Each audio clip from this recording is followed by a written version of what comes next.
Okay. There's a few more people to get some. We actually might have enough cookies. Alana, by the way, and Alyssa went to go get the cookies and the milk. So round of applause for the cookies and the milk. And Alana and Alyssa. So if you've got a question, raise your hand. Okay, questions. We got a mic for you. This is Adam Apicello, Mr. MLG Adam. He's responsible for everything in this room. He makes it happen. Go ahead. Wait, start with your name. My name is... Where you're from. I'm Twan Nguyen from Orlando, and my question is, so how did it go with your talks with Riot? Is that? How did it go with your talks with Riot and League of Legends? How did the League of Legends talk go with Riot? Yes. It went really well, actually. Riot's committed to the space. They're committed to esports. They're going to put $5 million towards prize money. We went in there with a bunch of big ideas, medium ideas, and small ideas, and I think that the current plan is to do something fairly significant with them for the entire year next year. Thank you. Anybody else? Stand up, raise your hand. Got some guys over here. And don't be shy. Ask me. You can ask me anything. I won't be upset. Hello. Closer to your mouth, like this. Use the microphone. Name and where you're from, and then your question. My name is Jordan. I'm from Tampa. If I were interested in getting more involved with esports, what's the best way about going to getting a job or working somewhere with like an MLG? You know, if you wanted to be more involved with esports, the best way to get a job. So the guy that you just handed the microphone back to is one of the places I would start. He hires 95% of the people that come to these events, right? And we're a meritocracy, meaning you earn it, right? So you start here, work your way up, and we're very open to that. I mean, we've got people who've been with the company for 7-8 years. Adam's been with us basically since day one. But my email's public, he's on Twitter, you know, just getting involved and basically saying, hey, here's what I do, here's what my passion is, here's where I think I can help. That's what we like. We like people who are passionate, self-starters. So I get a lot of resumes and a lot of inbound emails, and I forward them all along. And we are always looking for people.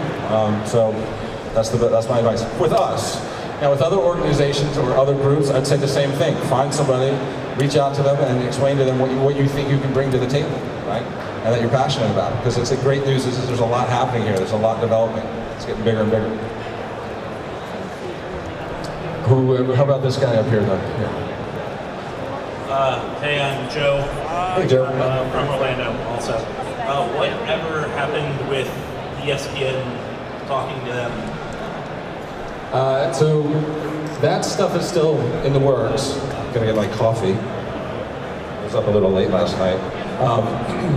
So TV, you know, when I put that out there, half the stuff I do on Twitter is incredibly calculated, and the other half is just stupid. Right, so just so you guys know. I use Twitter as a device like anybody else. So I'm sitting with somebody having a conversation, I put a post out there, I got over 1,000 replies, right, while I was sitting with them. That's pretty powerful, and that's you guys, a lot of you are part of that. Like a lot of you, I'm sure, responded, a lot of you maybe joined the discussion on Team Liquid. So TV is something that we've done in the past. We did it around Halo back in the day, and it's something that I think we will eventually do again. The challenge is doing it the right way. Right? It's not the over-sensationalized reality TV crap that you've seen done in the gaming space. It's showing the community, showing the players, showing this for what it really is. I'm of the belief that competition is healthy and that communities are necessary. Right? They're something we need. So I want to put the community that I love so much and the competitions that we all are drawn to on TV in the right way. So. Good news is that ESPN understands that. They get it now. It's not about turning it into some bastardized version, right? There are challenges though, not gonna lie. Like think about World Cup soccer, right? Or football. You can't go to commercial break in the middle of a World Cup game and they're 90 minutes. Yeah, there's a halftime, but like, you know, what do? You gotta be creative. They figured that out, so I think we can figure this out too. So too long, didn't read. We're working on it still. I think you'll see something next year if things go appropriately. Sundance. My name is Carlos, and I'm from Orlando. I just wanted to ask you, how do you feel about like casting in Spanish? Because I really want to bring StarCraft 2 in Spanish to Latin America and every Hispanic person. I personally casted like the TL before, and people seem to like it. So. Casting in Spanish. Yep. I believe that we're looking at, in the future, the necessity to have localized languages in a number of regions. One of the things I didn't tweet about was the meeting I had with Univision the week after I had the meeting with ESPN. Now, I don't know how many of you know what Univision is, but it's one of the largest broadcasters on the planet, Spanish language. They got those crazy morning shows with all the scantily clad women and the guys who are doing comedy and crazy stuff. But they have a huge audience in the U.S. and abroad. So I'm with you. I'm definitely with you. I think that it's something I want to explore. It's something that we're looking at trying to get together when our planning for next year. This year we've added so much in such a small amount of time. I know it doesn't seem like it. It seems like it's all baby steps, but we've done a lot behind the scenes to try and improve the experience. So I'm with you there. And IMG is with us there as well to help us do that properly. Hello? Hey, how you doing? I'm pretty good. I'm Chris. I'm actually Closer. Hi, my name's Chris. I'm actually from Tampa, and I was wondering, I saw you advertise an arcade stick, so I was, and other friends of you talked about this, but I was wondering, does MLG have any plans to try to add any fighting games, like Street Fighter or such, into the roster? This guy right here again, like Adam, I understand, Adam is literally my go-to guy, and the person I trust with all the really important things, right? Like I trust him with my family. He's working on it. We're working on it. We've got feelers out. We're talking with Capcom. We're talking with Namco. We can run Mortal Kombat tomorrow. We can run Namco titles tomorrow, but we want a world where we have access to the Street Fighter series as well and the Marvel Capcom series as well. We want to do it right. We aspire to do everything the best that we possibly can, and to be the gold standard. In order to have fighting games, we think we need those as well. Yay. Hey, how you doing? Dan, still in Orlando. I work full-time in esports as well, and a lot of what we do depends on what you guys do. So my big question for you is, what's next? What's next? Yes, sir. Well, so imagine if you've got this really amazing brand and these great competitions, and you've got this huge, amazing community that gets together, but they only get together 18 days out of the year, right? And there's all those other days, and yeah, there's other stuff going on, but like from my standpoint, like I'm relevant on the internet. Like there are 18 days where I kick ass, right? So what's next is doing more. What's next is having more competition, is having more broadcasts, is having more opportunities for you guys to come out and watch the games you love, is giving you an opportunity to have more to talk about, okay? So that you can every day wake up and say, you know what, I got a show to do, what happened last night, I'm talking about this thing that happened last week, this thing that's coming up this weekend. Like any traditional competitive activity. I don't care if people don't look at this as a sport, because it's not, it's competition, and it's healthy. But we have to present it as sport. We have to have schedules and seasons and rivalries and personalities and things. So we're going to do a lot more, and we're going to give you a lot more to work with. By the way, I love people out there who write blogs, do vlogs, or stream. I just love it. And send me links. I want to watch your stuff. I want to support you guys. If you've got a small thing you're trying to get off the ground and you want to mention, happy to help. I want you guys to understand that this is not just us trying to suck the life out of the space and own it all. It's about all of us coexisting and working together. So seriously, we think about guys like you, because we were just like you when we started up. Where's our niche? What are we going to do? How are we going to grow? So. Hey Sundance, my name's Chad. I was just wondering if we're ever going to see you play a game as a show match. Me play a game as a show match? Okay, here's what you can have. I will play Tekken against anybody on the planet. I will play, what else would I play? I'll play Halo 1 in a heartbeat. I'm so bad at StarCraft that it's embarrassing, but I'll play a 2v2. Diablo, when we start doing stuff with that, I'll do that in a heartbeat.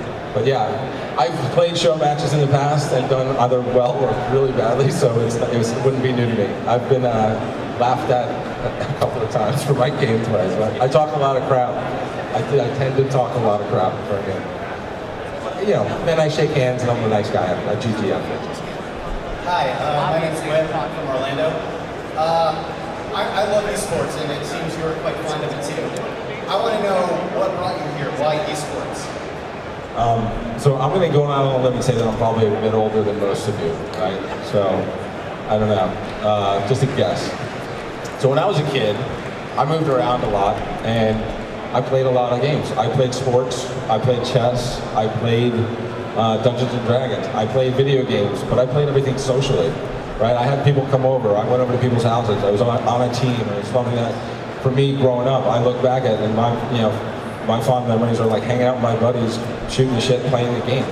When I was in college, the Sega Genesis came out. My freshman year in college, I had it. I did an entire season of EA's NHL hockey on graph paper, playing every single game. I played as the Quebec Nordiques. They were the worst team in the game, like awful. But I figured out a glitch, how to score, so I won every single game I had against my flatmates. And that was kind of, that was like one of the moments. My first job ever was in a video game arcade in a resort town where I hustled pinball, darts, and ran fighting game tournaments. I mean, it was like just in my DNA, like competition I think is great. And video games have always been something I love. So when I got a little older and I had worked a little bit, I took a break and I said the next thing I do is going to be something I love, something that I would want to do for the rest of my life. And my partner and I started this business, found people like Adam who aligned with us and felt the same way, and it's almost 10 years later, and honestly it's pretty stressful sometimes. There's a lot to worry about. I was never supposed to be the CEO. I was supposed to be the creative guy with the ideas, and now I'm staring at spreadsheets and having calls about venture capitalists. But I dig it because I feel like I'm the right guy to do it, and I feel like, if I had to choose a job, I'd choose this one, and that's what I did. So. Hey, Sundance. Just this is kind of a Halo-specific question, if that's okay. With 343 kind of taking over that side of the medium, and with Bungie moving on to other things, I'm just curious, how's that changed things when you guys are this? So that's a 343 replacing Bungie question? Yeah, pretty much. It's so far pretty good, not gonna lie. There's a lot of concern in the Halo universe, and there should be, right? The game that 343 was left with by Bungie was not what anybody had thought, and we've had a lot of issues. But 343 has expressed a desire to work with us very closely. They've seen the success we've had with games like StarCraft. They've seen the success we've had with their, with their own game. So I'm hopeful for the future with that franchise, but I'm going to be honest with you, there's a lot of work to be done. That used to be the easiest thing in the world for us to sell out a bracket. Now it's struggling, and I think it's a little bit of fatigue, but we have some plans in place to try and resuscitate that and make it as big as it's ever been and even bigger. Hey Sundance, my name is James, and hey James. I was wondering what it was like working with the Koreans and setting up the GSL exchange program, and if there's any plans to expand that, bring more Koreans over. So, what's it like working with the Koreans? Where are you from, James? Local? Yeah, Tallahassee. Okay. Real quick, how many people are from the state of Florida? Raise your hand. Wow. All right. Wow, awesome. How many people drove in a car with at least 2 other people? Right on. So you're confirming research I've done. And how many people flew? Right on, okay. Koreans are awesome. The players, the culture, the history over there, and Mr. Che and all of the other folks at GOM/GSL were incredibly kind hosts when they had us out, and they are the epicenter right now. They've got the talent base. So I think it's important to have the best players have access, right? But not just in Korea, the best Europeans, the best Latin American, the best Middle Eastern, right? If India comes into play, I want to be able to have a way for those folks to come and participate. So we do plan on doing more with the Koreans. We plan on having scenarios where you're going to have potentially Korean-only activity occurring in North America. We want to have European-only activity. We want to have these big events. We want to try and give everybody an opportunity within their kind of realm and region to be the best, and then to see how we will do lumped together. So, the concern about, well, the Koreans are coming and they're going to win everything. Look, I think you got to have a longer view, right? If we can't create an infrastructure in the United States and North America, which American players suddenly have that drive and that desire and the opportunity to benefit from putting in the time and from being the best they can be, then we should. Attention, StarCraft 2 fans, right now. We shouldn't even complain about it. We should just say, okay. Right now, so culturally, we got to get around that. Tyler. And he's done. Okay, so yes, Koreans, love them, want more, want to do it right, want to have not just all Terran. I'm on it. Anybody else? Hey, Sundance, my name is Bob. I'm from Clearwater. I actually have a question from the Something Awful community. I want to know, how healthy is StarCraft 2 revenue-wise? Is it growing or shrinking? And how long do you think you'll continue to have StarCraft 2 as part of MLG? That's a really good question from the Something Awful folks. So from a revenue standpoint, there's a lot of different ways to look at revenue, right?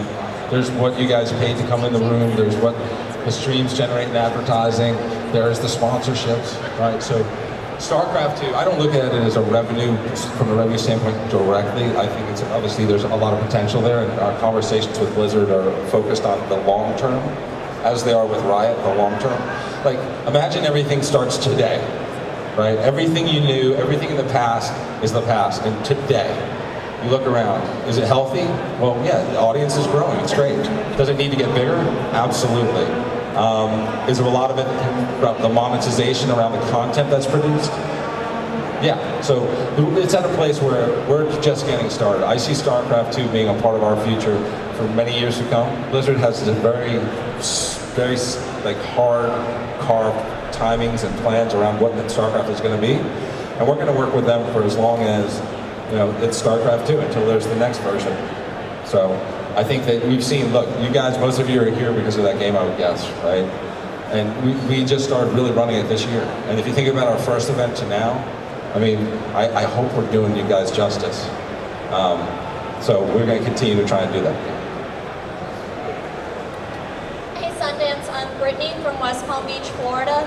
Given the negative stigmas that the media tends to have around video games, what do you think MLG can do to help make video games a more positive thing in the North American scene? What can we do to make video games have a more positive mainstream image? I think that's really all of us, right? Like, we've got a sharp tongue sometimes. We've got a sense of humor that people might say is tends to be on the the blue side of things. But we as a community and as a culture need to understand that today we're still fighting against the stigmatism that video games are this weird little thing and it's not really healthy and I want my kid outside, right? The reality is that we know it's much more than that, but it's up to us to continue to put forward the image that we want. We are all evangelists of video games, right? In 4 years, it's going to be a lot different. My 8-year-old son will be 12, and he'll be the next generation of kids who's like, hey, maybe I want to do this, right? And then 4 more years, he'll be 16. So eventually that'll just evolve into a position where everybody understands how healthy video games are, how good competition is, and the fact that we should just embrace it. Because, again, today, it's just day one. Let's just all think of it that way. Every time you're out there talking to people, and when Halo's finishing up or Call of Duty, just be respectful, put it forward a good self-image and a good image for the community, and bring your own chair, like this gentleman did. But it's about the community. It's about the position. Because I've done everything I can to try and create an environment, an event that showcases how great the competition is. It's what we do. It's eliminating the extra noise around it, in my opinion. But that's just what I think. Hi, my name is Bryce. I'm from Raleigh. I was just wondering, you mentioned Diablo, your involvement with Diablo. What is the future of that? I did. I was not supposed to. I think you misheard me. I think you misheard me. Sorry. Diablo looks like a great game. I don't know. I'm really not supposed to say. Hold on 1 second before we start, because my pocket's vibrating. All right, it's 2:35. Let's do 10 more minutes, which means 25, but 10 more minutes. Okay. Hey, Sundance, how's it going? My name is Graham, and me and this other gentleman drove from Lafayette, Louisiana, and I got 2 quick questions for you. First one being, have you heard of the Collegiate Star League? Yes.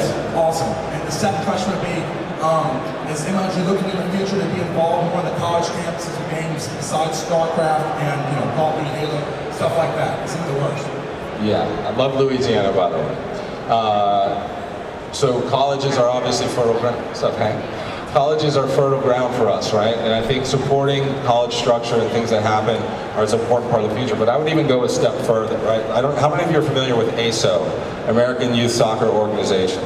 ASO is a group where my kid at 3 years old can basically sign into a team and be assigned to go play magnetic soccer, right? Because all the kids are attached to the ball, and there's like 8 of them in a circle, right? So, but then when he's 4, 5, 6, 7, 8, he's in a program. And that carries up to high school and then college if he wants to pursue that. The same thing exists for football, the same thing exists for baseball, hockey, if you're in with hockey. So I think we need to create something like that around competitive gaming, around esports. So the college scene is obviously a big part of it, but I want to go even further down. I want to go even down to the level of high school and middle school. My name's Tyler. I'm from Montgomery, Alabama. Are you looking at adding a new Counter-Strike title? Counter-Strike, we got to look at it. You know, I think the folks up in New York this weekend at Comic-Con are getting a look at it. We've seen a little bit of it. I think it's got a great history. I think the game itself, the current version of the game, is going to be a bit of a challenge, possibly, from what I've heard. But we're looking at it. We're looking at Battlefield. We're looking at the shooter genre. We're looking for maybe something new, right? Because the structure that we're talking about is going to afford us the opportunity to work with games for shorter periods of time to test them out. So we'll keep you posted as soon as I hear something. But Valve's POV on this is do what you got to do. We're doing our thing. Go ahead. So they're not that helpful, which will be a factor. I'm gonna be honest. Gabe's a great guy and he loves this shit, but like they're like, okay, you do you, I'm gonna do me, and I got Steam and you got your thing, and that's great. Hey, what's up? Not much, man. Just hanging out. First, I want to say thank you to you, Adam, and everyone else at MLG because I've been having a blast. Like, awesome. Thank you. Thank you, man. That's what it's about. That's really what it's about. Well, keep doing it, and I'll be here next time. I want to ask about the online tournaments that you guys do, especially with StarCraft 2, because that's what I play. But I just bought MLG Gold 12 months, and I'm wondering what I can get out of that. I know you did some StarCraft tournaments earlier online, and they didn't go so great, but I'm hoping they'll go better this time. And since I can access them, I want to know something about it. So we've got, as I said earlier, our web stuff it's been a mess for a long time. We're figuring it out, but we've got stuff in the works for you. StarCraft Arena, like coming out with kind of a focused arena site around StarCraft, and our conversations with Blizzard, a lot of it hinges on doing it right, and so we can expect us to be looking to do things in a much bigger way and how we execute those. So we got stuff coming up down the pipe. It's taken a little longer than we thought, but I think again the key to it is going to be having you guys give us feedback and us try and be forward looking to get you to the place where we want it to all be. But we got some cool stuff planned around that. Hi, I'm Eli, I'm from Israel, and I have a question. Do we ever plan on adding like Dawn of War, maybe to MLG? Dawn of War 2? Dawn of War? Dawn of War, like Warhammer. We look at everything. We look at everything. I mean, the big thing for us, you understand, is that there's only so, in this physical space, for example, there's only so many games that can be played, but we're looking at online and supporting more and more and more, right? And having you guys be able to do things. Let's say you guys want to set up a league around a game that will never run on the pro circuit, but just for shits and giggles, you want to play a game with your friends. Giving you an interface within which you can do that. And pardon my language, I sometimes swear a little bit, so. But the idea is that you've got to give the audience what they want without kind of tipping yourself over. So we're looking at everything. And you guys, if you know, people always send us suggestions to say, hey, take a look at this game, take a look at this game. There's a couple things we need to look at, you know, after this event actually, where we're going to be sitting with developers and publishers. But so we're always open and always looking.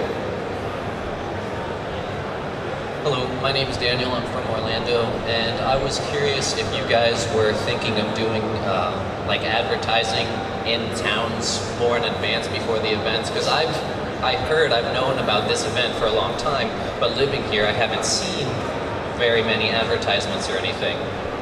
The local advertising thing is definitely, you know, we operate on a shoestring budget in a few areas.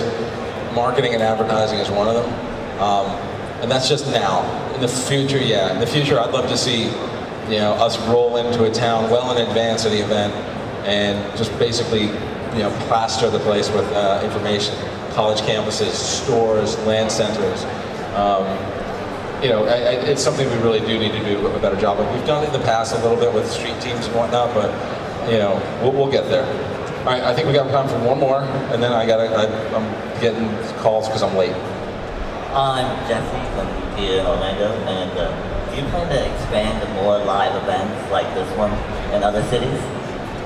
So we will always do these live events, right? These will always be part of our plan.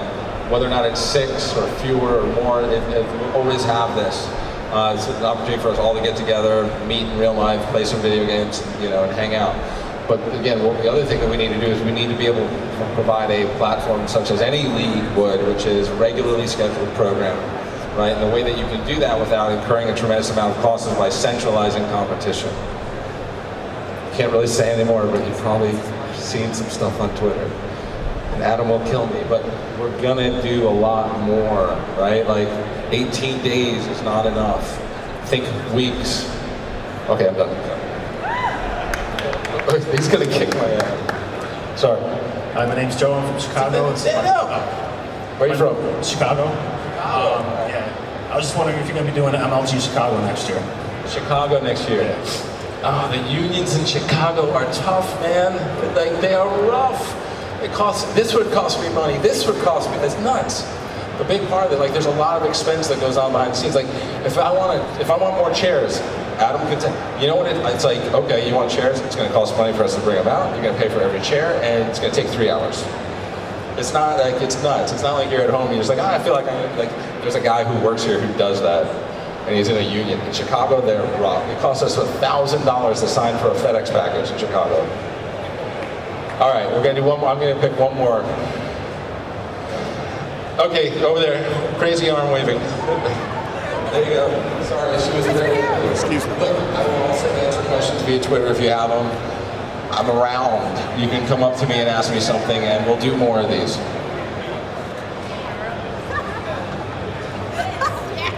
All right, well, considering I was being shy, and then the individual next to me was just like, you're not allowed to be shy, and just putting your hands all willy-nilly.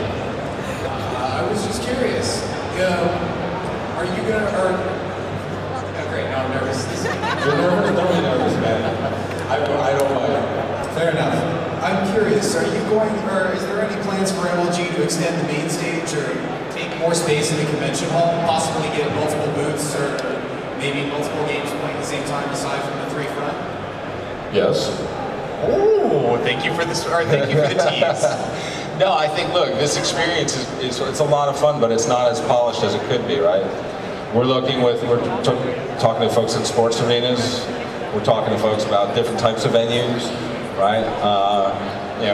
Look, we don't have enough chairs, and it's not quite big enough in a lot of ways, but we're going to go back to the drawing board with a lot of this stuff for next year and make it all better. All right?